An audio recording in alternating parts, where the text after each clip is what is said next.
Hello, everyone, and welcome back to the Bridgehead. My name is Jonathon Van Maren, and I'll be your host for the next half hour. Now, the interview I have for you today is on a very fascinating book that I want to recommend to anyone who followed the life of Christopher Eric Hitchens. Now, I would recommend it anyways because it's extraordinarily well written, but I think that it's quite interesting that the second book written on Christopher Hitchens, since he passed away several years ago, was written by an evangelical Christian. It's by a man named Larry Alex Taunton. He's an American author, a columnist, and a cultural commentator. He's actually often on TV and radio, so many of you may be familiar with his work. He's been on CNN, CNN International, Fox News, BBC, and even Al Jazeera. He often writes for The Atlantic and USA Today, as well as CNN, and Glenn Beck's outfit over at The Blaze. He's also been quoted by the New York Times. He's been quoted by Rush Limbaugh. So he's a cultural figure in his own right, and especially in the circles that I run in and that many of my listeners run in. His name may have come up before. But that being said, I was still surprised when this book came out, or more accurately, when I heard this book was coming out. I've been waiting for it to be released to stores for quite some time, because I read Christopher Hitchens' work. I found him a fascinating writer. I thought that his book, Hitch 22, his autobiography, was extraordinarily written and just a very interesting account of a lot of different events. And I also found his relationship with a lot of Christians very interesting, especially Reverend Douglas Wilson. Many of you may be familiar with the documentary Collision, and his relationship with Francis Collins, the geneticist. These friendships actually crop up in his book, the final book that he wrote that was published posthumously, which is a book, Mortality. Actually, I'll correct that. His final book, maybe, who knows these days, was a book called And Yet, a book of essays that was just published. I picked it up at Coles just a few weeks ago. But he writes in these books about his friendships with Christians, and now there's a Christian returning the favor. And Larry Alex Taunton is writing a book called The Faith of Christopher Hitchens, the Restless Soul of the World's Most Notorious Atheist. I highly recommend it to all of you, and I hope you enjoy my conversation with Larry Alex Taunton. So just to start off, what has the reaction to your book been so far? You know, it has been remarkable, Jonathan. The reaction to the book has been for it to get high praise from both left and right, and that's very unusual. I mean, you have Ravi Zacharias endorsing this book, Eric Metaxas, best-selling author, Christian, endorsing the book. But 2 days ago, I'm on Hardball, MSNBC's Hardball, with Chris Matthews, and Chris Matthews said this book is beautifully written and that everyone should read it. It's not often you're going to have Ravi Zacharias and Chris Matthews endorsing the same book.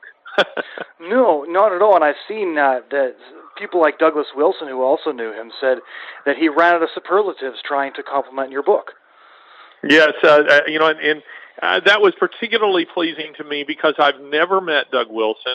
I've never talked to Doug Wilson. I've never so much as exchanged an email or a text with him.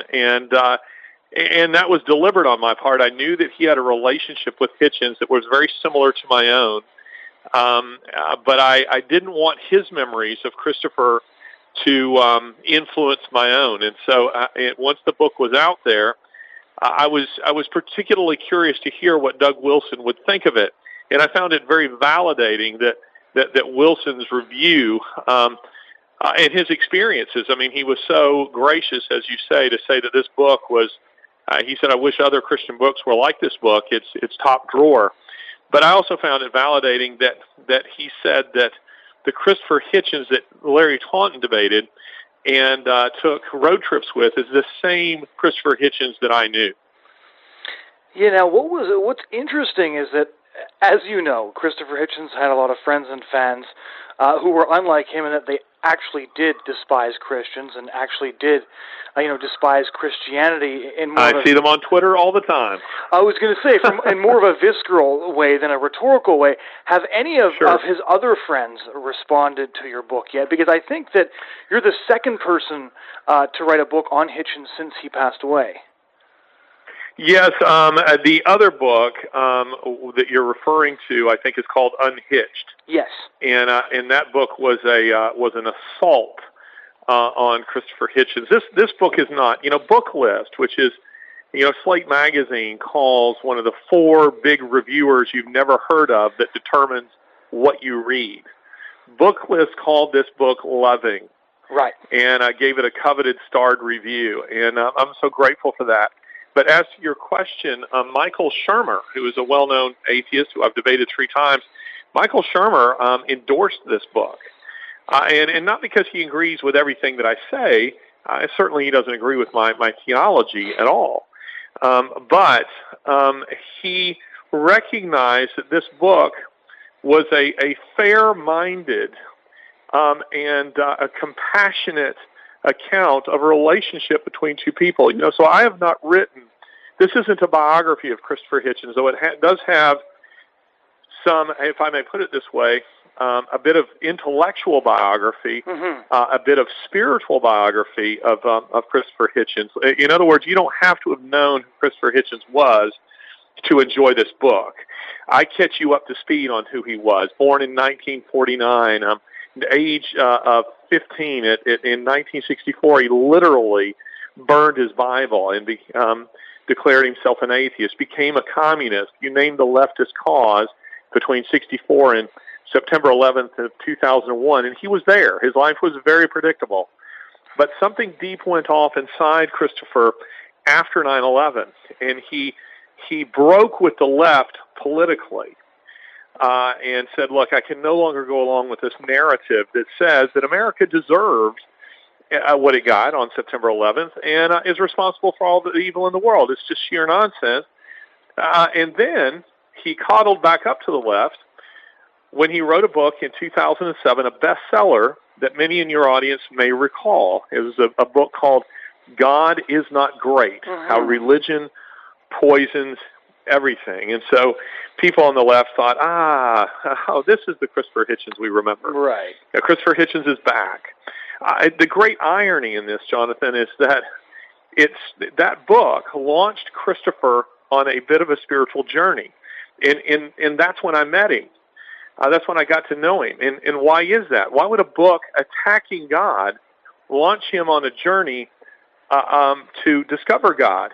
Well, it was this. Part of Christopher's book promotion, he told his publicist, he told his publisher, the way he wanted to promote the book was to issue a challenge to religious people to debate. You come out and debate me, and I'm gonna expose you people for what you are. I'm going to give you the drubbing you deserve. Well, Christopher would discover that Muslims didn't debate. Right. So he didn't have those debates. No Mormons took him up in debate. Very few Jews took him up in debate. He said the people who tilted against him most, which surprised him, were evangelical Christians. He said that they were ready to take up that challenge and did, and I was one of them.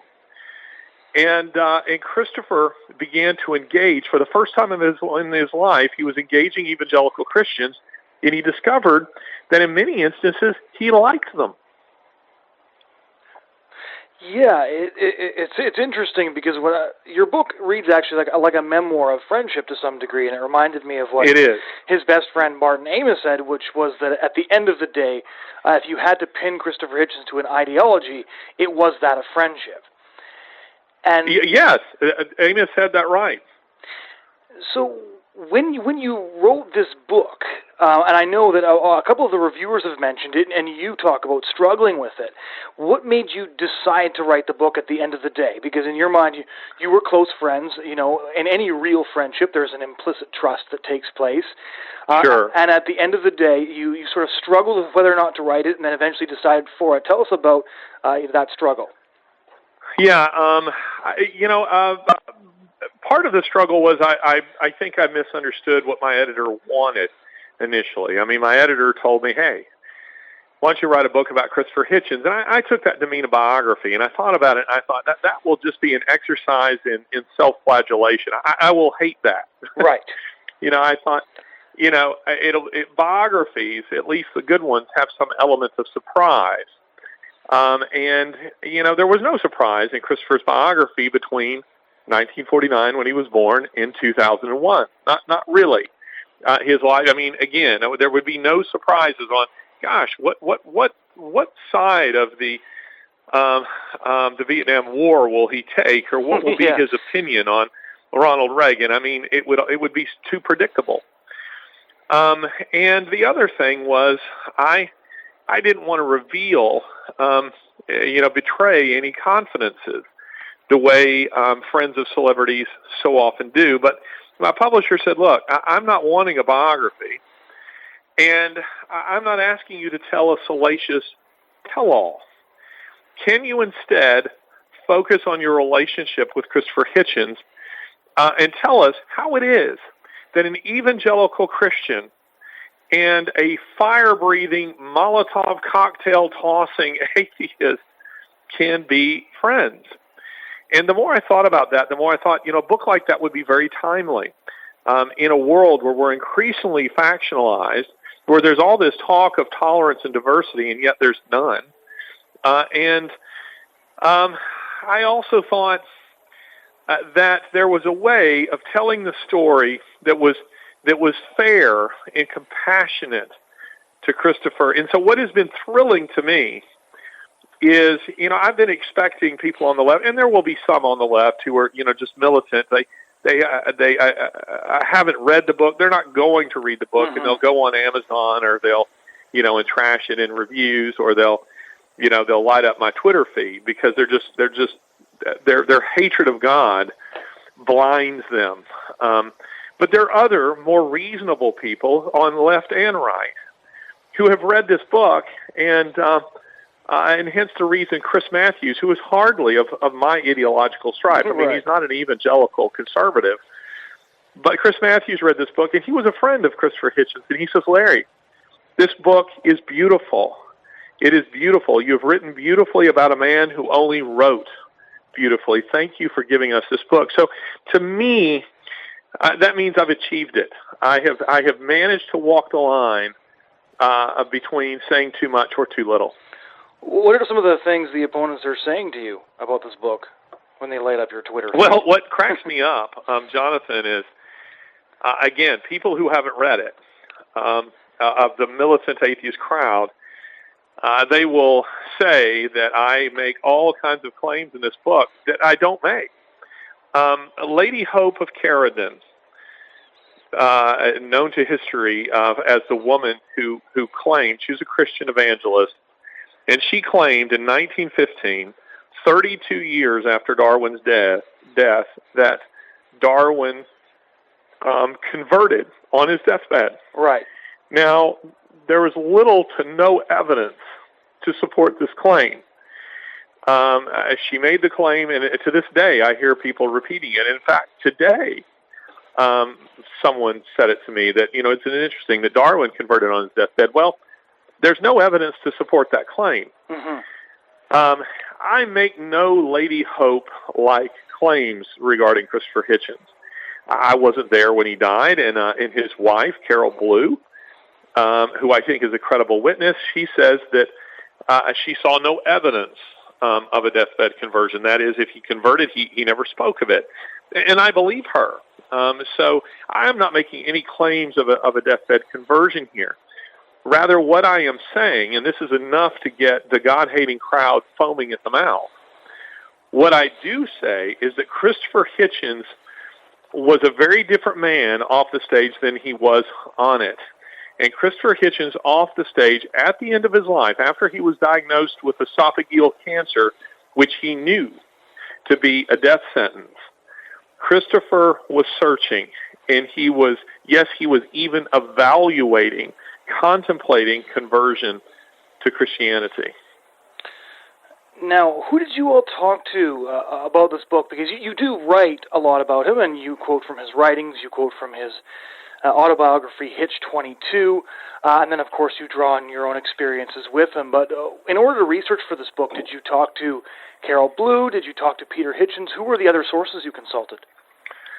Yeah, I draw most heavily on my own experiences. I mean, the book is ultimately about my relationship with Christopher Hitchens, so I'm a primary source on that. Yeah. Beyond that, I rely heavily upon the public record, Christopher's own writings, what other people wrote about Christopher, and Peter Hitchens, who I interviewed at length regarding this book.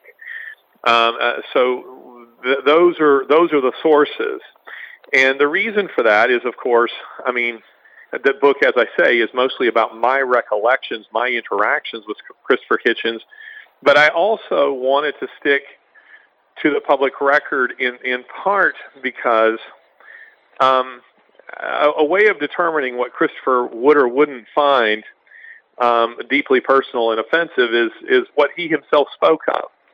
And so there's a lot of things that I included in this book that I would not include if I were writing about any other person I know, because they're too embarrassing.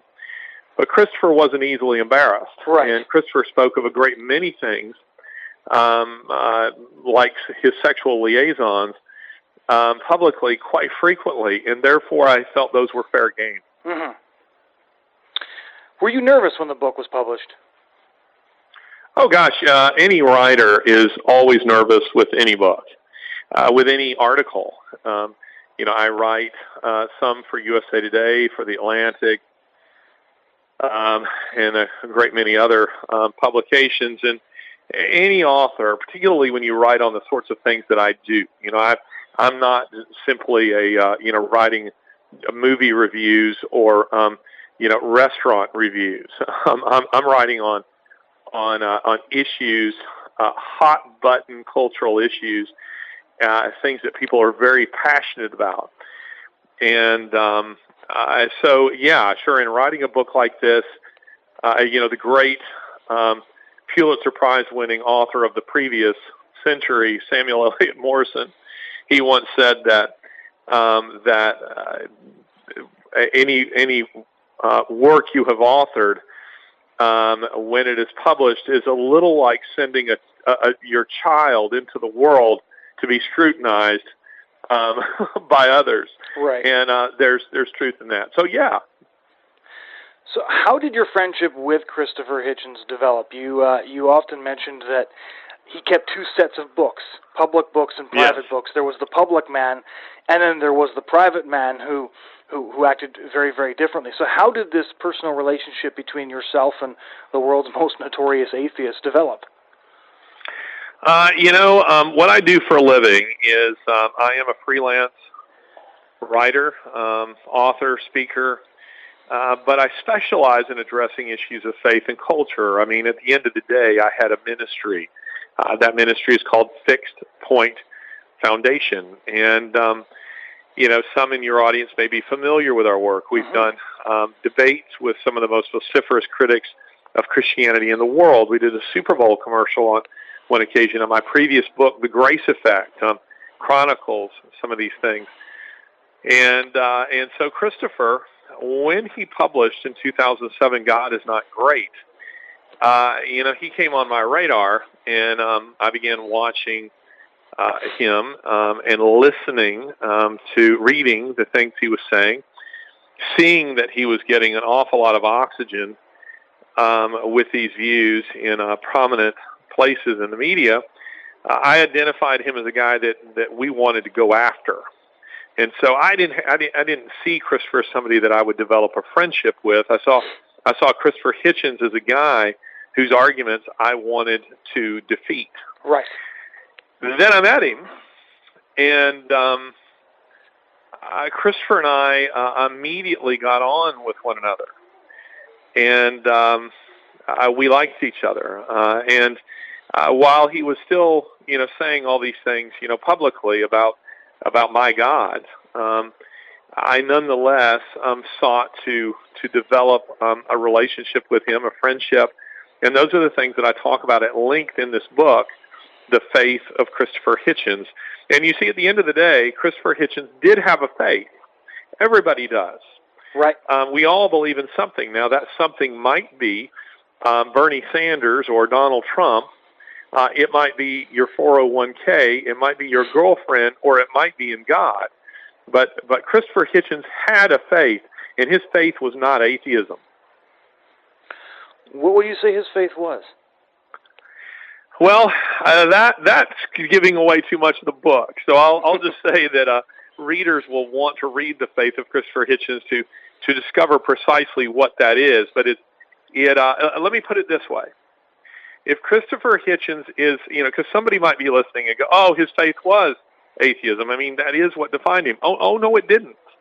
If Christopher Hitchens is a lock, and you're trying to unlock him with the atheist key, the tumblers don't line up. It doesn't work. I mean, because how can you explain his friendships with people like me, with the pastor and theologian Douglas Wilson, celebrated evangelical Christian and geneticist Francis Collins, someone who Christopher Hitchens called one of the greatest living Americans? How can you explain that? How can you explain him going on Bill Maher's show? Bill Maher, right. Who is also a prominent atheist, and for whom Christopher Hitchens was a bit of a hero, and who no doubt thought in having Christopher on his show that the two of them would be ideological soulmates. What does Christopher do? He goes on Maher's show. He attacks Maher, and then when Maher's audience begins to boo, Christopher gives them a middle finger and says, F you, to the whole audience. And when they keep booing, he says, F you again. And then what does he do? He defends the George W. Bush administration. Right. Now, you begin to see the problem. And see, these are things that atheists have written off as just Christopher's contrarianism. Right. Well, Christopher wasn't simply being contrary. Actually, there was a kind of logical consistency with Christopher, and those are the things I unpack in this book.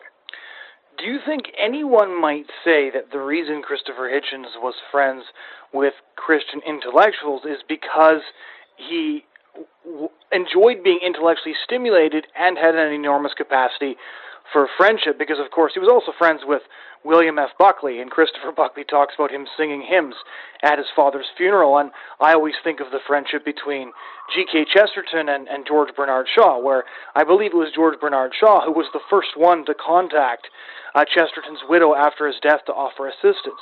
Do you think some might say that explains it? Well, certainly that's an element of it. I mean, George Bernard Shaw was certainly one of the God haters of all time.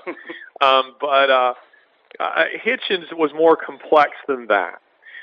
Yes, friendship, as you say, Martin Amis says that that friendship was his ideology. There's truth in that. There's a lot of truth in that. And did Christopher like and enjoy being stimulated ideologically and in conversation? Yes, Christopher did not like boring conversation. Hated it. Didn't give it a moment's thought. But there was more to it than that.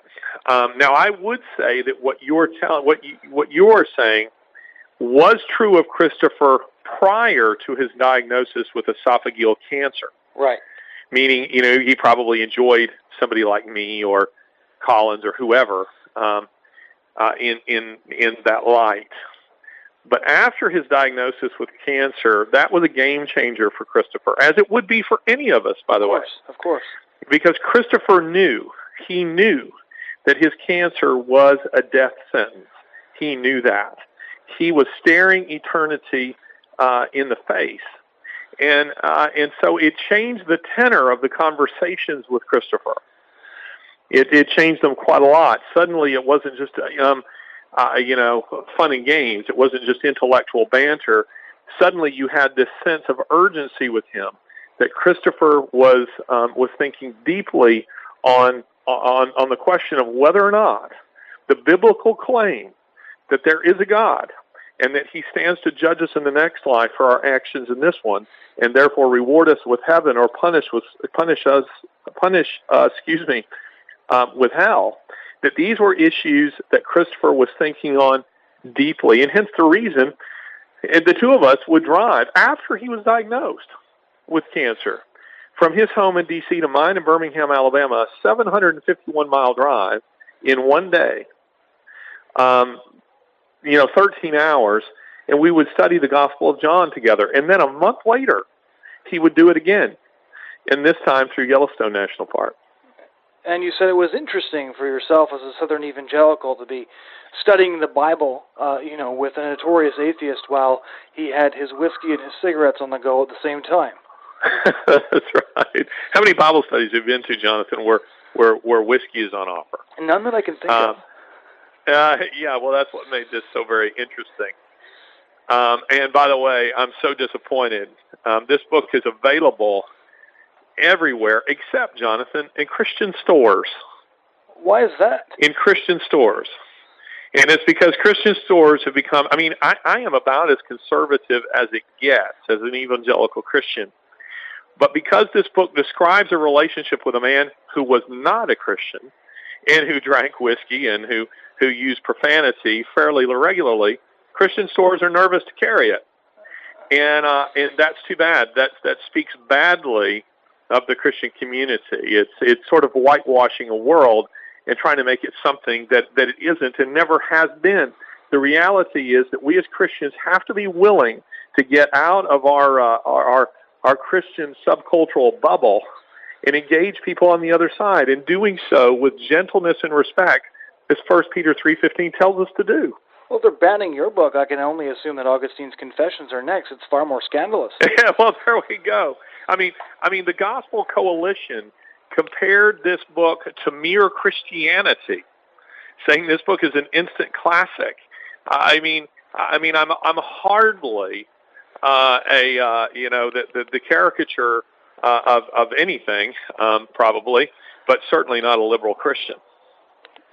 I would agree. And as you went on these road trips with Christopher Hitchens, after he passed away, what were one or two of the memories you looked back on to comfort yourself at the passing of your friend? Do you say to comfort me? Yes.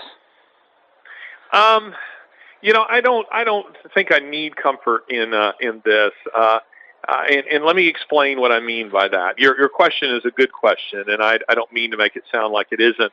But let me explain what I mean by that. Mm-hmm. Many atheists, as I was indicating earlier,